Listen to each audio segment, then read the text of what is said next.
All right, it's N.y.a sitting down with the real Anita Will right here. How you doing? What's good, man? This is my first time doing these, but we're gonna pop it off, right? Okay. Originally, the interview was supposed to be called "Talk to N.y.a." You know what I'm saying? So I may keep with that since I got the graphic for it. I know that's gonna be crazy. I might just keep with that, or I might name it something else. But for right now, that's what I'm coming through under N.y.a details. And just somebody I admire. I really like what they putting out into the world, to the music game. So that's why I'm sitting down with this interview, and we're gonna keep it going like this for a long time to come. But this is just the first one to pop it off. So this will mean a lot to us. So we're gonna get straight to it. All right. With your latest project, The Real Anita Will, it's available everywhere: Spotify, Apple Music, Tidal. You know, just give us an insight into you. You know, just a quick introduction. Okay. Well, insight into me. To start, I got, two sides to me. Okay. I always tell people that I'm a Gemini, so people usually take that and then run with it, I'm actually diagnosed bipolar, but got it under control Okay. to a wrap. So there's always two sides of me. You got the spiritual me, and then you got what I would like to say the turned version of me. Okay. Which I feel like is a good thing because I can relate to everyone. Yeah, you need that. Yeah. So in my music, you kind of hear that. You might hear songs that kind of take you down a spiritual journey and make you think. And then you also hear me being able to relate to others that might be lost. Okay. You feel me? Yeah, 100%. Okay. Well, in that, I gotta let you know the favorite tracks off this project.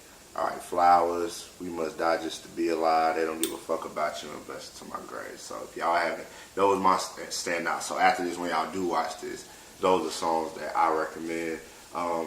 What was the creative process when you went into making this project? How long had it been, in between songs? Like, when did you get it finally all recorded? Where did you record? Okay. And say, all right, cool, I'm gonna go ahead and put this out. This is the product that I've been trying to, put out to the world. Well, this project, honestly, it was a process. A lot of those songs just kind of, some of those songs, like They Don't Give a Fuck About You, were songs that I created like 4 years ago. Okay. You feel me? But just it wasn't the right time to drop it, or, I just wasn't feeling it. I didn't feel like it was the time for me to drop it, or whatever the reason may have been. And I had kind of did this thing where I took all my music down, and I was like, you know what, people need to hear something in it. I'm recording new music now with management, and I'm kind of like working with people in the industry right now. So I wanted to take anything that didn't have anything to do with what I'm doing right now down. Okay. But I realized that's not fair because I had people that was listening to me before, and I was like, you know what, they need to hear something from me. And if they hear anything, like what songs would you pick that you would want them to hear? That's the true you feel me, through your journey. And I picked those songs really and just dropped it. So it was a course of time that had to happen for the whole project to come together. But yeah. All right, okay. Some of them, I did like 3 months ago. They fresh. Some songs. That's how it always is. We got songs we done kept in the bag, and then I'm bringing y'all, freshness, like me right now. Yeah. Me Tuesday. Right. Like Roll Up was a track. Roll Up and One for Me was actually 2 brand new tracks that I just released, that was on the project that I just recorded, Dope. Okay. So with the release, how the fan love feel? Like if whenever you go and you visit her IG, go to fan love, so you'll see everybody like the support that you get. So how does that motivate you when you're going into the next creative process on your next project? Well, really, the fan love, I appreciate it. I feel like the fan love is like the gas, like I can't go nowhere without it. You feel me? Like if people not rocking with me, then I don't know where I'm going. You know what I'm saying? Like I need to know that I'm putting out this content and people appreciating it. So give me feedback. That's the way of the world is feedback. Everybody always talk about how they don't like where hip hop is going. A lot of people comment on today's culture of hip hop, but it's like there's great artists like Innocent Pat putting out great music, like. And it's like you will never know about it because you don't tell them you appreciate it. And artists like that fade away. Like artists like Lupe decide to just be like, fuck it, people didn't appreciate them. You feel me? You gotta appreciate that when you hear somebody that you actually like. Tell them they dope. Like, take a moment, the same way how you take a moment to repost Drake and you repost all the other artists that actually don't need your promotion because their record label gonna pay for it, you know? Anyway. Like, actually take the time to tell artists that you think is dope that they dope. Simple. And give them a chance. I know sometimes people be in your inbox like, check out my mixtape. And then you listen and it's like, but don't be like that. You will want to try. Yeah, you would, straight up. Alright, well, to dig into the lyrics a little bit, do a part of this when we do a lyric, just a little breakdown. When you let me in your head, where you leading me, baby? That's blessings to my grace. That's a lyric off of there. So have you had any past experience where someone wasn't 100 with you about like where they were emotionally coming into it, and then it just ended up like messing up whatever previous relationship that y'all had? Or what y'all thought y'all was about to do then, just because you wasn't 100 at the beginning. Yeah, definitely.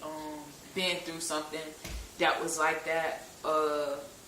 You know, a lot of times people come into new things with the past, and our past shape who we are. So, you know, in a relationship, one of my past ex might have already came into the relationship with a certain type of intent. You feel me? And because she did that, I'm like, okay, if you had that intent, like, where you planning on leading me with that intent? Where are we going? Like, where we going? Like, you know what I'm saying? Like, that's not where I wanted to go. If you knew we was going there, you knew I didn't want to go there, then why you leading me there? Like, don't do that to me. Nah, but yeah, basically, well, with that song, Blessings to My Grace, I was paying homage to love, basically. So it wasn't necessarily on that vibe, but it was more so like, I was saying she was leading me to heaven, like, based on her actions of how she was making me feel. Yeah. But definitely what you said, definitely been through a path like that. Yeah. And I'm glad that you perceived that song in that type of way as well, too, you know. 100. I never cared to please someone until I knew how I felt to be pleased. What is that? Where does that come from? Basically just knowing how to like love somebody. Like you don't know how to love somebody till you receive it, you know, a lot of times. And so like it's like if you've never been loved, like how you gonna love somebody for real? True, you can't do it. So once I experienced what real love was, I was saying like I never cared to please someone till I knew how I felt to be pleased. Because when I felt that real love, I was like, man, everybody should feel like this. Like, and if I can make people feel like this, then I want to make people feel like this. Like basically, like, so that's what I meant by that line. Okay, and to carry on from that, because a lot of these are the title. A lot of these things I have a question about. My next one, We Must Die Just to Be Alive. That's the title of the song also, but you gotta realize it's rapping, poetry, and singing on this project. So the presentation of those lines are what make them stand out. Like, you know, like what else is in that? Yeah. You know, so we must die just to be alive. So, I mean, in that line, the inspiration is just behind that song in general. The inspiration behind that is I went through a very low time where I felt like I was dead. Basically, like I just hit rock bottom, and in my new like found religion and faith that I believe in, which is like Hinduism. We believe in like, you know, renewal. Like so once you die, you come back alive. You feel me? Like you get another chance to do better the next lifetime. You know what I'm saying? So I went through something, man, and if you would have known, which is why I said there's two sides of me. You got Fresh Kid Ice, which is the turned lit gangster. Like, and then you got Anita Will. My past side was a whole nother side, but she kind of died. She come out every now and then, but she really not here for real. Like, she grew up, you know, into Anita Will, and I feel like she died, and so now I feel actually alive. When I was Fresh Kid Ice, I didn't feel alive. I felt like I was doing stuff to try to feel alive. Like, you know what I'm saying? So I was just like a drilling, like, junkie. Like, I just did, like, if I felt tried, I had to do this. Because this is what's going to make me feel alive. You feel me? And I'm not like that no more. So I feel like I died. So when I said we must die just to be alive, I was saying, like, you know, like, sometimes that side gotta die for you to be a new person to actually feel alive. 100. All right, and another thing that came up when I was listening was that how important is it for you to not compromise, like on your way coming up, because the product that you're putting out, as long as you're doing everything on the outside end to pump that music into the ears and homes and headphones of all these people out here in this world, it's like on the way up, how you stay clear of compromising yourself?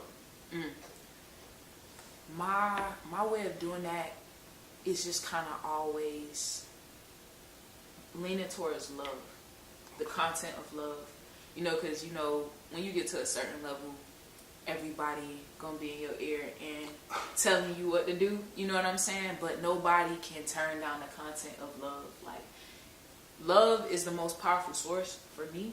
So I feel like if I stay in a lane where I just speak on love, like, they can't do nothing. Like, there's no way they could tear me down.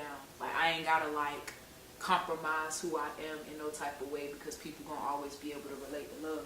That's right. And if the world had more of that, in my opinion, then it'll be a better place. Yeah. so I ain't got no problem with just making love songs. You hear me? Like, I would make a love song quick on your ass. Like, and when I say love, it don't gotta be just romantic wise. You could just be talking about how you love your homies, like the love for the homies, like, you know what I'm saying? It could just be on that level. Nobody is going to turn. Everyone's going to always be able to relate to unity, like, period. Straight up. The next question that I got for you is, who influenced you and why? Honestly, I'm never proud when I say it. Oh, let it out. Let us know. I'm never proud when I say it nowadays. But Kanye West influenced me. Why? I just feel like there was a lot of things I could relate to with him, like with the art, with just emotions, with just him just saying whatever the fuck he want to say, like all of that type of stuff. I felt like I could just kind of relate to him in this way, especially musically. Like, for me particularly, being so diverse, being an artist that like to just bounce around from different genres and make music that just sound completely different at times that maybe my culture particularly don't cater to, you know what I'm saying? Just having another person of color like that, I lean towards him. Like, you know what I'm saying? I lean towards the fact that he was so different. Like, I was like, damn, like, he kind of got same vibe I got going on. Like, okay, a rapper I can relate to. Okay, so I was with it. But yeah, I definitely feel like Kanye West inspired me.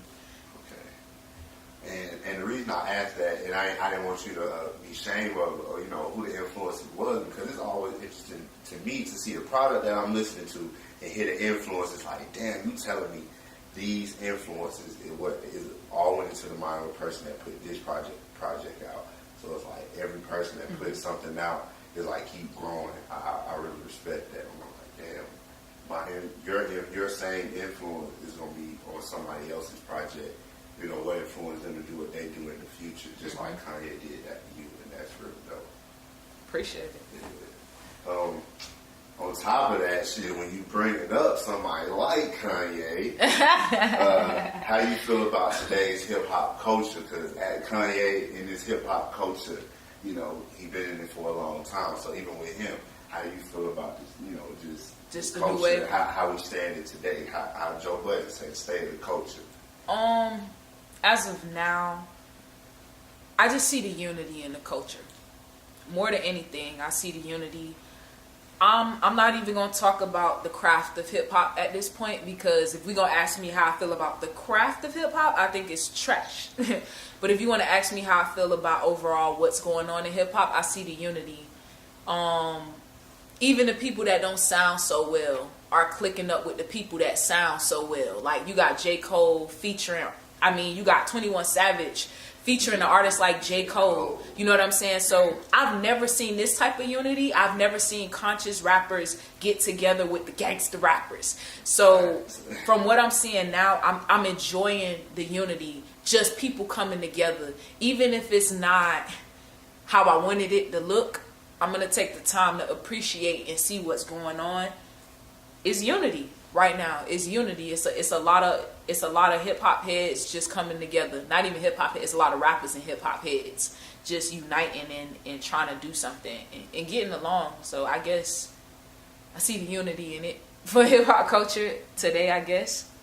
Okay. Yeah, because I can understand that.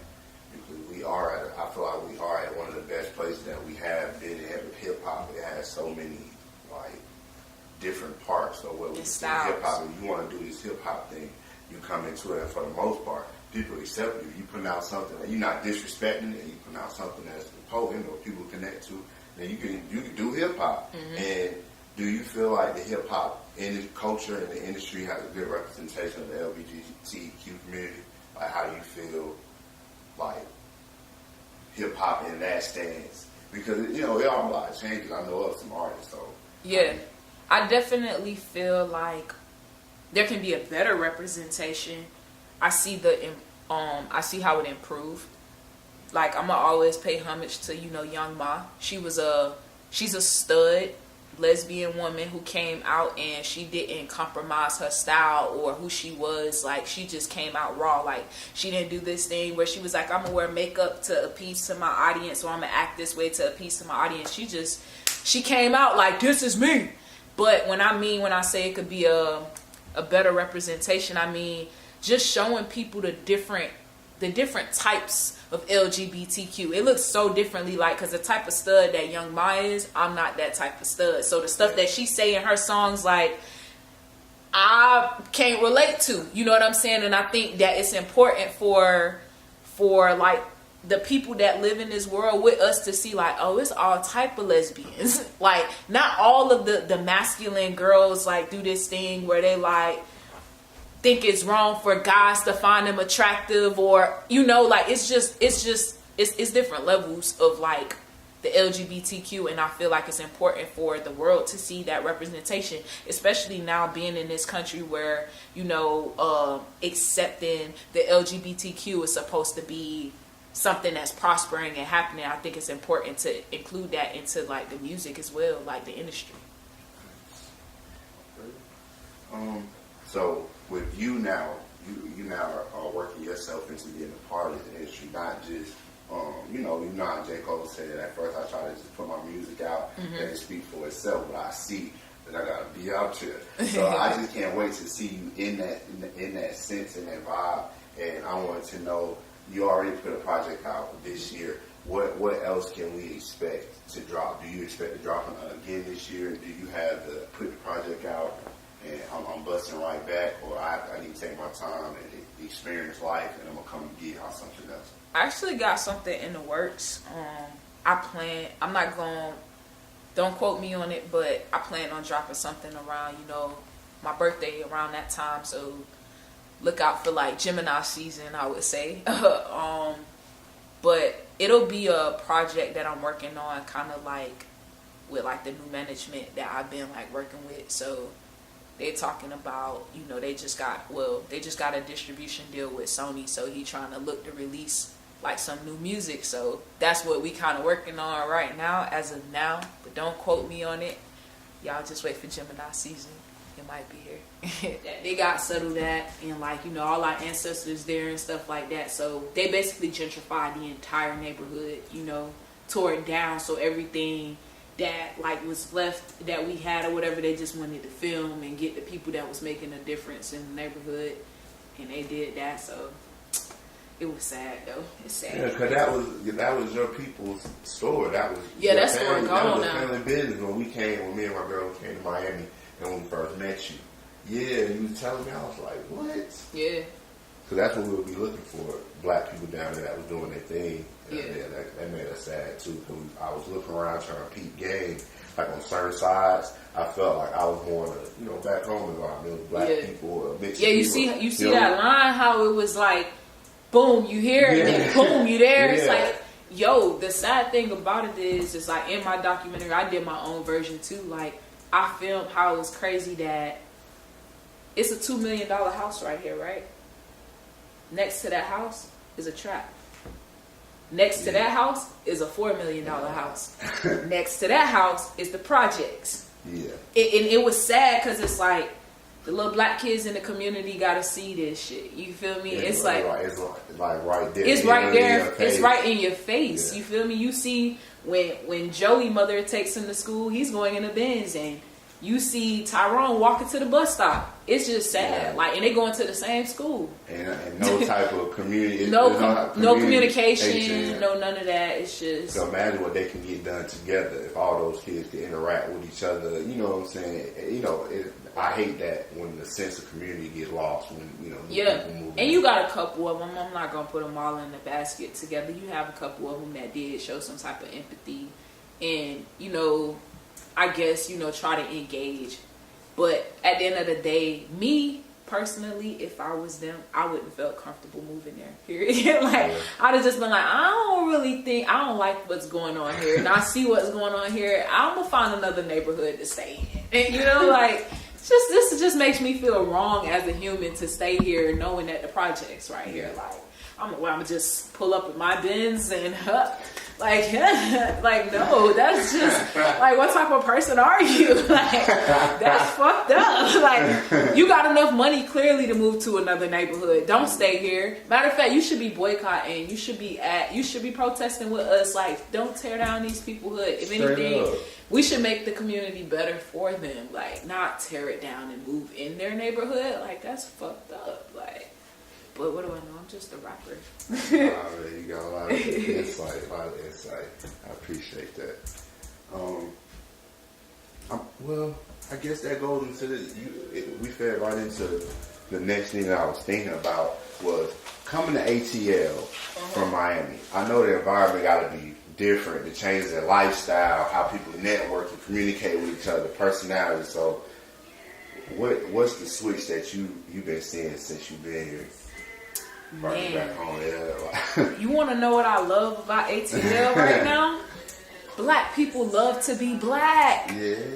Yo, where I was getting used to black people being ashamed of being black, just ashamed of their hair texture, ashamed of their skin complexion, ashamed. Like, I'm talking about, you go there, girls beat their face contour to the T, to the point where they don't even look black no more. You be like, wait, what?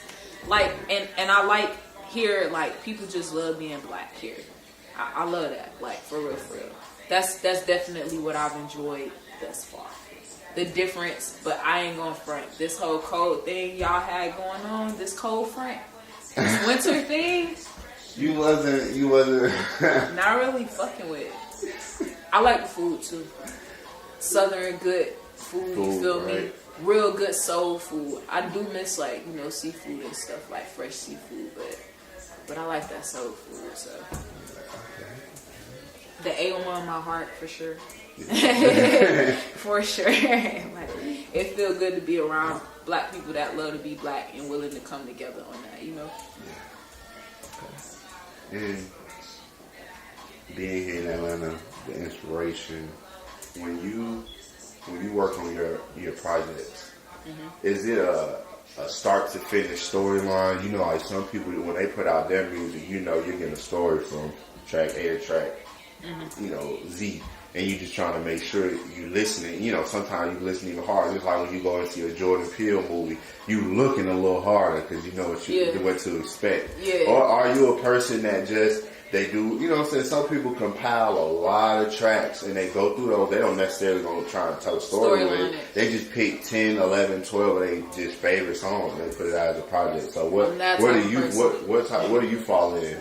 I fall into that second category. I usually go in sometimes with the intent of storyboarding, like storyline and how I want a project to go, but I'm a Gemini. So my personality might change and my perspective I just might go into a whole new content, and I want to be able to feel free enough to know that the type of song I'm recording gonna be able to fit in no matter what. So I just try to make it to like that, I guess. I don't really storyboard. Okay.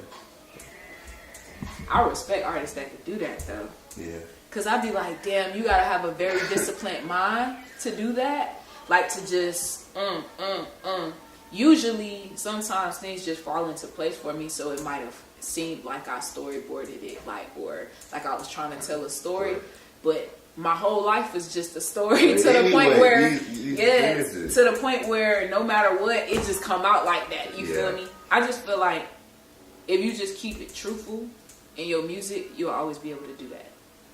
Cause you'll be able to like piece up stuff. Like I dropped a project a long time ago called Bipolar, and the beginning of the track started off with being just kind of like me being Fresh Kid Ice. Like it was a lot of turn up music, like just trapping and nigga what, nigga who, and then it went from that to you hearing me saying like, damn, I learned my lesson, da da da da da da da, and I didn't storyboard this project at all. Like it was just you was able to see a growth, like just through my music. Because anytime I was feeling something, I just made a track. And so when you put all that together, it storyboards itself. Like, well, at least for me it did. Now, Anita Will, what is being spiritual mean to you? Being spiritual is being able to connect with like God, like being rooted, being able to connect with the earth, nature, like what's around you, being able to feel your intuition and trust it and knowing that it's right, like feeling energy, all of that stuff is just being spiritual to me. Like being able to follow your own is being spiritual to me. Like not really needing to be led necessarily, but trusting in yourself. With that, I enjoyed myself this interview. This is gonna be the first one, and I'm glad it went through so smooth, y'all. There's so much game in this interview right here. Just so much of a person, an artist that we got right here. I want you to tell everybody where they can get all your information, social media platforms, what's next for you, anything coming up, anything that we can do to support you, because that's what this whole platform is about. Definitely. Y'all can find my music everywhere. So if you just type in Anita Will, if you're on Tidal, Spotify, iTunes, SoundCloud, all that shit. Like you can find me on all that shit. Type in Anita Will, share it if you like it. I definitely appreciate you gonna feedback. like it. You gonna share it. You already know. As soon as you go to it, you gonna like it straight up. And I appreciate the feedback. So you know what I'm saying. I take constructive criticism very well. So you know, let me know what y'all think. And just like that, I'm gonna end out with something that you said, because it's really important to put out there to the people in this day and age that we got.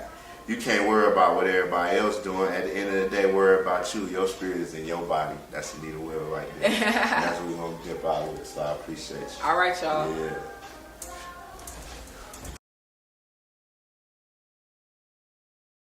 Coming from a dark place when he decided to make that status. It was coming from a place of he wanted attention, and he wanted clout, basically. He wanted attention, and so he said that. He didn't say that because he really had a problem that he felt like people was riding a wave. He said that because he a coon. That's why he said it. And I went through his Facebook and I discovered that. I was like, okay, so you date this black girl, you look like 6'9", and you saying stupid shit on the internet. Gotcha. You one of those white boys that got too much validation from the culture, and I'm about to shut that down. Like, he pissed me off. He pissed me off with that shit. Like, shut the hell up, bro. What the hell is you talking about? Taking legal faith. Like, just investing into myself and just getting out, you know. Every day, planning towards the next one. Because I can't see myself working for nobody. Yeah. Like, forever. Like, you know, like. And I don't know. I just feel like we in a time now where black people should thrive. It's about that time. Yeah, it's like at this time we got no room to be doing nothing else but just being Thrive. putting the best out, putting the best energy out, putting our best foot forward. Because our ancestors didn't even have the opportunity to have, and although it's still not as equal and we not as privileged as the rest of them, we've already showed we strong because we've been through all we went through. So with this much leverage right now to move how we are capable of moving, it's no excuse. It's no excuse. There's no excuse. We just gotta get it. That's it. Right.